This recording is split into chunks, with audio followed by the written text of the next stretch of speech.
un trapito a macerare le castagne. Where they would, the molino. Yeah, Al molino. molino. That's it. That's it. E chiamano mulino e maceravano, e then we had the farina, the flour. Okay. I mean, the...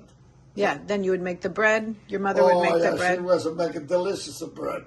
And the other woman, they was jealous because they don't know how to do it. Because you have to know how much flour you use, and from one side the wheat and chestnuts. Okay. If you use too much flour from the chestnuts, it won't work.